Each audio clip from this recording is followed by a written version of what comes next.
కానీ మనం ముందుకు సాగక దేవుడు మనకు సహాయం దయచేది కాక. కొన్ని మాట చూసుకుందాం. కొరింథీయులకు రాసిన పత్రిక, కొరింథీయులకు రాసిన మొదటి పత్రిక 2వ అధ్యాయము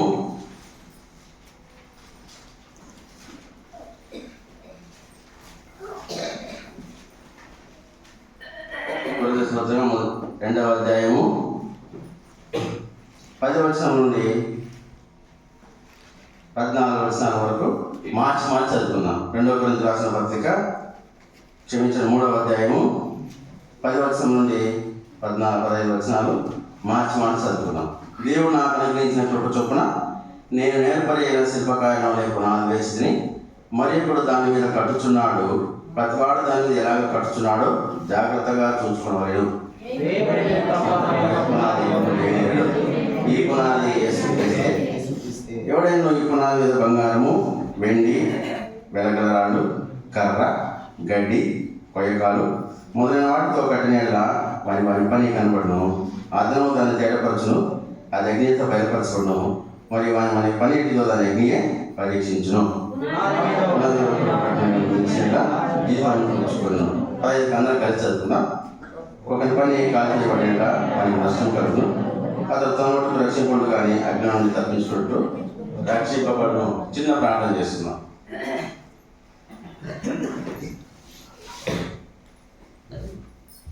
ప్రేమ తండ్రి, మనకు సాధారణ స్తోత్రం చేస్తున్నాం ప్రభా. కలసంలో వాచన సర్వీస్ ప్రభా పాల్గొనటకు నువ్వు మమ్మల్ని తెచ్చినాం. అందుబాటు స్తోత్రాలు తండ్రి. మరి మీ మాటలు, మీ బిడ్డలు, మీ సన్నిధి, మీ ప్రసన్నత మా పట్ల ఉంచవలసిందిగా ప్రార్థన చేస్తున్నాం. ఇంత నమ్మలేని దేవుడు, గొప్ప దేవుడు ప్రభా. మరి ఈ దినం చూడలేక, ఈ సంవత్సరం చూడలేక ఎంతోమంది రకరకాల వ్యాధులకు గురైనారు, రకరకాల పరిస్థితులు కూడా వెళ్ళినారు, రకరకాల దారిలో వెళ్తూ వచ్చినారు. కొంతమంది మరణాన్ని కూడా అప్పచెప్తూ వచ్చినాం. అయితే మా సజీలకు వచ్చి కనుపాపలే కాపాడుతూ, గద్దరెక్కల కింద మరి మోస్తూ, ప్రతి స్థలంలో కాపాడుతూ, బలపరుస్తూ, భద్రపరుస్తూ ప్రభా నీ వేతన మందిరాన్ని కూడా ప్రతి పరిచయలో తిరుగుతున్న ప్రతి ప్రభా సేవకుని, సేవకురాలను, విశ్వాసులను, పరిచయను, సువార్తలను, మీటింగ్లను సమస్తము కనుపాపలను కాపాడుతూ, బలపరుస్తూ నీతో నడిపించడానికి నీ వందనం స్తోత్రాలు ప్రభా. నేను కూడా నిలబడతాను, జ్ఞాపకం చేసుకుని యోగ్యుడు దేనివాడ యోగ్యుడును పనికిరాని వాడని మీ మాటలు నా నోట్లో ఉంచండి. నేను భగవద్గీతను నేను దాన్ని నింపిన సర్వీస్ మాట్లాడి స్తోత్రం చెల్లిస్తున్నాను ప్రభావ. నిద్రమతం తొలగించండి ప్రభావ. వాక్యం మీద ధ్యానం ఉంచుకు సహాయం చేసేవని, నన్ను సాధన ఉంచున్నామని, కరెక్ట్ వాతావరణ సంవత్సరం సాధన ఉంచున్నామని మీకు వందనం చెల్లిస్తూ, మీ రక్తాన్ని కోరుకుంటూ, మీ రక్త కిందకి వస్తూ, మీ గాయపడిన స్థితికి నన్ను పెంచమని యేసు క్రీస్తునామమున స్తుతించి ప్రార్థించి అడిగి వేడుకొంచున్నాము తండ్రి. ఆమేన్. చదవండి. కొరింథీయులకు రాసిన పత్రిక 3వ అధ్యాయము 12వ వచనం. ఎవడైనాను ఈ పునాది మీద బంగారము, వెండి, వెలగలరాళ్ళు, కర్ర, గడ్డి, కొయ్యకాలు మొదలైన వాటితో కట్టిన యెడల వాని పని కనబడును. ఆ దినము దాన్ని తేటపరచును, అది అగ్ని చేత బయలుపరచబడును. మరియు వాని పని ఎట్టిదో దాన్ని అగ్నియే పరీక్షించును. ఇక్కడ ఏం చేస్తామనంటే ఒక పునాది వేస్తా ఉన్నాడు. ఆ పునాది వేయట కొరకై ఏం వాడుతా ఉన్నారు? అక్కడ బంగారము, వెండి, వెలగలరాళ్ళు, కర్ర, గడ్డి, కొయ్యకాలు ఈ రకరకాలుగా వాడుతూ మరి కన్స్ట్రక్షన్ అనగా ఒక ఇల్లు కట్టడము, లేకపోతే ఒక మందిరం కట్టడము, లేకపోతే ఏదైనా ఒక కట్టడం కొరకై వీటిని ఉపయోగించి కట్టమని చెప్పి పౌలు భక్తుడు రాస్తూ వచ్చినాడు. అయితే మామూలుగా మరి కట్టడం కొరకై ఏమేమి ఉపయోగిస్తారు? మొట్టమొదటిగా సిమెంటు, రాయి. ఈ రెండు లేకపోతే ఏమి కట్టడానికి అవకాశం ఏమి ఉండదు. ఎందుకంటే ముఖ్యమైనవి మరి సిమెంటు, రాయి, ఇసుక లేకపోతే ఏమి కట్టడానికి ఇబ్బందికరంగా ఉంటుంది. కొంతమంది ఇటుకలతో కడతారు, కొంతమంది రాళ్ళతో కడతారు, కొంతమంది మరి రకరకాలైనటువంటి పనిముట్లు మరి కట్టుతూ వస్తారు. అయితే మరి ఆత్మీయ జీవితంలో నిర్ణయం కట్ట కొరకై యేసుక్రీస్తు వారే నిర్ణయం కట్టుతూ వచ్చినాడు. ఏ విధంగా కట్టుతూ వచ్చినాడు? ఆత్మీయ మందిరముగా మరి దానిమ్మ పండులో మరి ఏ విధంగా అవన్నీ మరి ఒకే పొర కింద ఏ విధంగా ఒదిగి ఉంటాయో ఆ విధంగా దేవుడు నిన్నను కూడా కడుతూ వచ్చాడు. అయితే మరి ఏ విధంగా కట్టాలని చెప్పి దేవుడు యేసుక్రీస్తు వారు సెలవిస్తా ఉన్నాడంటే బంగారంతో కట్టుతూ రావాలి, వెండితో కట్టుతూ రావాలి. వెలగల రాళ్ళతో కట్టినప్పుడు అది స్థిరమైనదిగా ఉంటుంది. ఎందుకంటే ఆ విధమైన కట్టడాలు కట్టినప్పుడే అది బలంగా ఉంటుంది. కొంతమంది పిల్లర్స్ వేసి కడతారు, కొంతమంది బేస్ మఠం రాయితో కడతారు, కొంతమంది నిర్జీ రాయి అంట రకరకాల రాళ్ళతో బేస్ మఠం వేసి కట్టేవారుగా ఉంటారు. కొంతమంది పిల్లర్స్ వేస్తారు గట్టిగా ఉంటారు కొరకాయ ఆ కన్స్ట్రక్షన్ మరి 5 అంతస్తులు అయితే నిలబడి కొరకాయ ఆ విధంగా కట్టడకు జాగ్రత్త పడేవారుగా ఉంటారు. అయితే మరి ఇక్కడ ఇంకొక రకంగా కొడతా ఉన్నాడు. మరి కర్ర గడ్డి పొయ్యకాలు మొదలైన వాటితో కట్టిన వాని పని కూడా ఏం చేస్తుందంట తెలిసేదిగా ఉంటుంది. మరి పూర్వ దినాలలో ఇప్పుడైతే మరి బిల్డింగ్లు డాబాలు ఉన్నాయి, కానీ పూర్వ దినాల్లో పట్టాలు ఉండేటివి. పూర్వ దినాల్లో మట్టితో మరి ఇటుకలు వేసి కడుతూ వచ్చేవారు, పెద్దవాళ్ళు తెలుసు అవన్నీ. ఆ విధంగా కట్టినప్పుడు ఏం చేస్తూ వస్తారు, సరిపోయిన వారు ఏం చేస్తారు, వాటికి మరి అగ్గి పెడతారు. అగ్గి పెట్టినప్పుడు ఒక పొట్ట కాలిపోతే వరుసగా పొట్టాలన్నీ కాలిపోతాయి.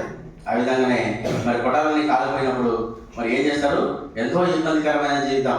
ఆ సామాన్లు కాలిపోతాయి, వస్త్రాలు, బంగారు, డబ్బు, మరి వస్తువులన్నీ కాలిపోయి రోడ్డును పడేవారుగా ఉంటారు. కాబట్టి మరి అలాంటి కొట్టములు పూర్వకాలంలో మనం చూస్తూ వచ్చేవారు.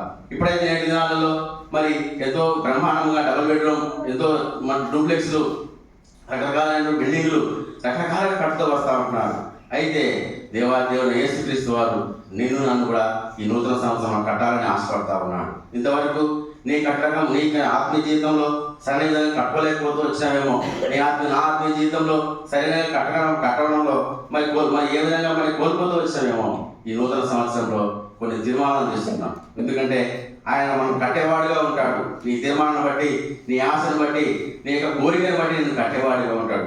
నా తీర్మానం బట్టి, నా ఆశను బట్టి, నా కోరికను బట్టి కూడా నన్ను కట్టేవాడిగా ఉంటాడు. కాబట్టి నీ జీవితం ఆత్మీయ ఏ విధంగా కట్టుకుంటావు. ఇక్కడ ఏ విధంగా దేనితో కడతా ఉన్నాడ, బంగారంతో కడతా ఉన్నాడు, వెండితో కడతా ఉన్నాడు. రండి కొన్ని మాటలు చూస్తున్నాను. 1 గ్రంథము 21వ అధ్యాయము, 1 గ్రంథం 21వ అధ్యాయము 1-3 వచనాలు. ఈ సంగతులైన తర్వాత షెమ్రోను రాజైన అహాబు నగరును అనుకొని యెజ్రెయేలు వాడైన నాబోతునకు ఒక ద్రాక్ష తోట కలిగి ఉండగా అహాబు నాబోతును పిలిపించి నీ ద్రాక్ష తోట నా నగరు అనుకొని ఉన్నది, అది నాకు కూర తోటకు దానికి ప్రతిగా దానికంటే మంచి ద్రాక్ష తోట నీకు ఇచ్చదును, లేదా నీకు అనుకూలమైన దానిని క్రయమునకిమ్మని అడిగాను. ఇక్కడ చూడండి, ఇక్కడ మరి ఒక మనుషులకి ఎంతో మరి గొప్ప మరి ఎంతో భూమి ఉంది, వ్యవసాయం చేయడానికి సమస్తం ఉంది. అయితే ఆయన ఆనుకుని ఒక 1 ఎకరా పొలం ఉంది. అది పేదవాడు, అది వాళ్ళ స్వాచ్ఛము. ఆయన దానివాడిని బతుకుదేరు జీవిస్తూ ఉన్నాడు. దాంతో పండించిన దాంట్లోనే తన భార్య బిడ్డలు బతుకుతా ఉన్నాడు. అయితే ఆయనకు ఉన్నందుకు సరిపోదని ఆ 1 ఎకరా ఉంది మన కన్నుబడి ఏం చేస్తూ వచ్చినాడు, ఆ 1 ఎకరా నాకు అమ్మేసేయి, లేకపోతే నీకు నేను దానికి బదులుగా వేరేది ఇస్తాను. చూడండి ఎంత మరి ఈ విధంగా మనిషి ముందుకు సాగుతూ వచ్చినాడు. కానీ పోయి బతుకోని అని చెప్పి ఏమాత్రం ఆయన దయ ఉంచలేదు, కానీ కనికరం ఉంచలేదు, కానీ ఏం చేస్తూ వచ్చినాడు, అన్యాయంగా దాన్ని లాక్కుంటే కొరకాయ ఎంతో మరి పన్నాగం పన్నుతూ వచ్చినాడు. మనం కూడా చూడవచ్చు, గత సంవత్సరాల్లో ఎంతో ఇబ్బందికరమైనటువంటి జీవితాన్ని కొనసాగిస్తూ వచ్చినారు, ఇబ్బందికరమైనటువంటి ఆ విధంగా ముందుకు సాగుతూ వచ్చినారు. అయితే ఆ విధంగానే సాగకూడదని యేసుక్రీస్తు వారు సెలవిస్తూ ఉంటున్నాడు. మంచి కటకము కట్టడం కొరకై, అక్రమ కట్టాలు తీసివేయడం కొరకై, అవన్నీ తొలగించడం కొరకై యేసుక్రీస్తు వారు ఒక మంచి నిన్ను కట్టుట కొరకై ఏర్పాటు చేస్తూ ఉంటున్నాడు. అలాంటి తీర్మానం చేత నేను సాగుట కొరకై నేను హెచ్చరిస్తూ ఉంటున్నాడు. మరి ఒక తీర్మానం చేత సాగాలంటే నీ జీవితం, నా జీవితంలో, మరి ఆత్మీయ జీవితంలో ఎలా కట్టుకుంటూ రావాలి, కుటుంబాన్ని ఏ విధంగా కట్టుకోవాలి, ముఖ్యంగా నీవు ఏ విధంగా కట్టుకుంటూ రావాలి, నన్ను నేను ఏ విధంగా కట్టుకుంటూ రావాలి, మనం ప్రశ్న వేసుకుంటూ రావాలి. ఎందుకంటే ఉదయం లేచిన వెంటనే దేవుని ఆరాధించే విషయంలో, నీ బిడ్డలను కుటుంబ ప్రాంతం విషయంలో ఏ విధంగా మలుచుకుంటూ రావాలా, అనేక పర్యాయాలు ప్రార్థన చేస్తూ ఉన్నప్పుడు నేను ఇప్పుడు ఏం చేస్తాం, కళ్ళు మూసుకునే వాళ్ళగా ఉంటాం. అక్కడే మనం తొలగిపోతా ఉన్నాం. అక్కడే మనం జారిపోతా ఉన్నాం. ఎందుకంటే ఆత్మీయ జీవితంలో ప్రార్థనలో ఎప్పుడు కళ్ళు మూసుకొని అందరితో ఏకీభవిస్తూ ఉన్నప్పుడు నీవు ఆ ప్రార్థనలో దేవుడితో సహవాసం కలిగిన వాడిగా ఉంటావు.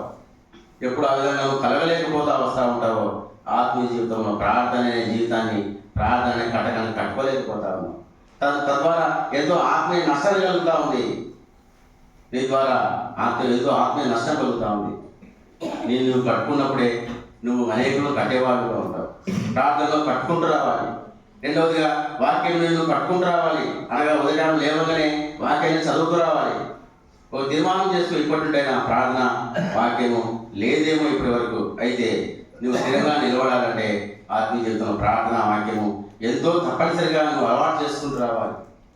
ఉదయం లేవగానే నీ సెల్ ఫోన్ నువ్వు ఏ విధంగా చూసుకుంటూ వస్తావో, ఉదయం లేవగానే నువ్వు పలకం తీసుకుని ఏ విధంగా కసుపుచ్చడానికి ముందుకు వస్తావో, ఉదయం లేవగానే ప్రార్థన చేయడానికి ఏ విధంగా ముందుకు వస్తావో, ఆ విధంగా ప్రార్థనా జీవితం వాక్యం చదువుల కొరకై నువ్వు కట్టుకున్నప్పుడు ఆత్మీయ జీవితంలో కట్టుకుంటూ వస్తే దేవుడిని కట్టేవాడిగా ఉంటాడు. ఒక మనుషుడు ఏ విధంగా కట్టుతూ వచ్చినట్టు చూద్దాం. 1 గ్రంథము 2 దినవృత్తాంతం గ్రంథము 29వ అధ్యాయము 35వ వచనం. 2 దినవృత్తాంతములు 29:35.